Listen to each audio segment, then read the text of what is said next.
الم نجعل الارض کفاتا، کیا ہم نے زمین کو سمیٹنے والا نہیں بنا دیا؟ احیاء و امواتا، زندوں کو بھی سمیٹ لیتی ہے اور مردوں کو بھی۔ یہ زمین اللہ نے کیا چیز بنائی ہے جی؟ قرآن حکیم میں آتا ہے نا کہ اسی زمین سے تمہیں ہم نے اگایا، اسی کی خوراک سے پروان چڑھایا اور پھر اسی میں تمہیں لٹایا جائے گا۔ یہ زمین ہی، اسی لیے دھرتی ماں کا کانسیپٹ بھی آتا ہے نا۔ اور کیسا اللہ تعالیٰ نے اس زمین کو سمیٹنے والا بنایا ہے کہ ہر اعتبار سے انسان کو سمیٹتی ہے، ماں کی آغوش کی طرح بھی۔ یعنی ہماری ساری خوراک زمین سے آ رہی ہے۔ زمین اگانا بند کر دے دنیا کی کوئی ٹیکنالوجی، آپ کو کتنا عرصہ زندہ رکھ لے گی؟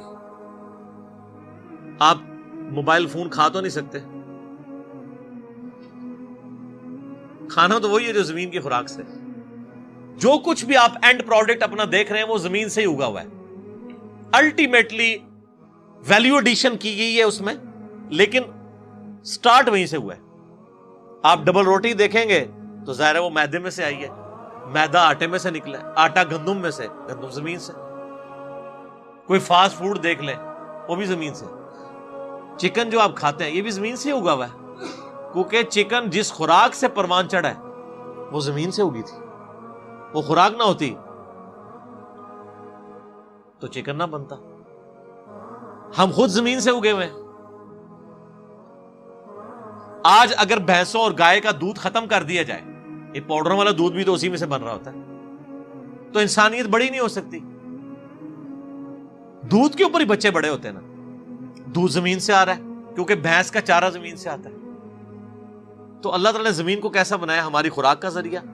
اور پھر زندوں اور مردوں دونوں کو سمیٹے ہوئے ہے۔ زندوں کو کیا ہے؟ پلاٹ دیے ہوئے نا جناب، زمین پہ یہ بات ہے نا، وہاں میں تو کوئی نہیں رہ رہا، خلا کے اندر تو کوئی نہیں رہ رہا۔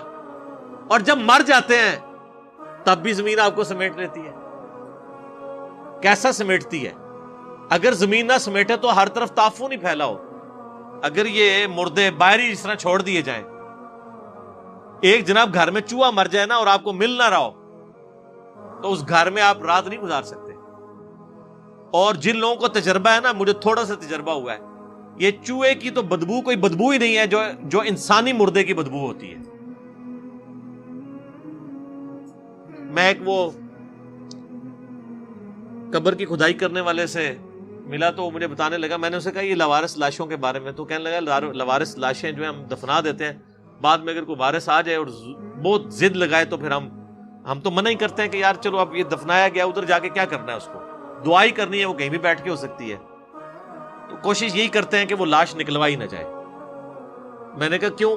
وہ کہتا ہے جی ایک دن پرانی لاش بھی ہو نا تو کہتا ہے آپ کئی 100 فٹ تک بھی وہاں کھڑے نہیں ہو سکتے، جس طرح بدبو اور تعفن اس کا پھیلتا ہے۔ ہوا چلتی ہے تو وہ پورا پھر پھیلتا ہے۔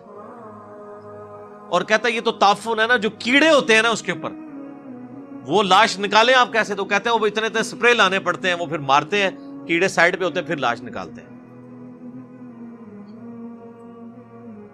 تو یہ انسان کی اوقات ہے۔ تو زمین کیسا سمیٹ لیتی ہے؟ ایون لاش اوپر بھی پڑی ہوئی ہو نا، تعفن پھیلے گا، کچھ عرصے بعد بیکٹیریاز اس کے اندر اس کو کھانا شروع کریں گے، ڈی کمپوز ہو جائے گی، اور پھر یہی جانوروں کی لاشیں، انسانوں کی لاشیں، ان کا جو فاسفورس ہے وہ زمین کی زرخیزی کا سبب بن جاتا ہے، کھاد۔ کیسا اللہ نے سلسلہ بنایا ہے۔ تو یہ زمین ایسی ہے، مردوں کو بھی سمیٹے ہوئے ہے، زندوں کو بھی۔ ابھی تو ہم صرف اس زمین کی بات کر رہے ہیں، زمین کا جو سمندر والا پورشن ہے جس کی آبادی زمین سے بھی کئی گنا زیادہ ہے، کتنی بڑی بڑی ویل مچھلیوں کو، شارک مچھلیوں کو، اور کتنے جانوروں کو سمیٹے ہوئے ہیں، ان کی غذا بھی اس میں سے آ رہی ہے۔ اور وہ شارک مچھلیاں بھی مرتی ہیں تو اسی کے اندر رہ جاتی ہیں، ان کو بھی سمیٹے ہوئے۔ تو ایک زمین کے ساتھ اللہ نے کیا چیزیں جوڑ دی ہیں؟ ہر چیز، زندوں اور مردوں کو زمین نے سنبھالا ہوا ہے۔ بزرگوں نے نہیں سنبھالیا سر، زمین نے، بلکہ بزرگوں نے بھی زمین ہی سنبھال دی ہے اینڈ سے۔ ہاں دیکھ لیں، بزرگوں کو زمین سے باہر دفنانے کا تو رسک نہیں لیا جا سکتا، اندر ہی دفناتے ہیں، اللہ نے پردہ رکھا ہوا۔ وَجَعَلْنَا فِيهَا رَوَاسِيَ شَامِخَاتٍ وَأَسْقَيْنَاكُم مَّاءً فُرَاتًا۔ اور ہم نے ہی بنا دیے اس میں خوب جمے ہوئے اونچے اونچے پہاڑ، اور ہم نے ہی تمہیں میٹھا پانی پلایا. یہ پہاڑ جو اللہ نے سٹیبلائزر رکھے ہیں نا، یعنی زمین کو کی ڈائنامک بیلنسنگ کرنے کے لیے، یہ اللہ نہیں. یعنی زمین کے اوپر سب سے زیادہ مضبوط اللہ کی مخلوق کون سی ہے؟ پہاڑ. پہاڑ سے زیادہ تو کوئی مخلوق مضبوط نہیں ہے. سب سے بڑی مخلوق، سب سے مضبوط مخلوق. آپ کے ذہن میں تو ہاتھی آ جائے گا، ویل مچھلی آ جائے گی، اس کی کیا اوقات ہے پہاڑ کے سامنے؟ ایک آتش فشاں پہاڑ پھٹ پڑے، ہزاروں ہاتھیوں کو، ہزاروں مگر بچوں کو لے ڈوبے.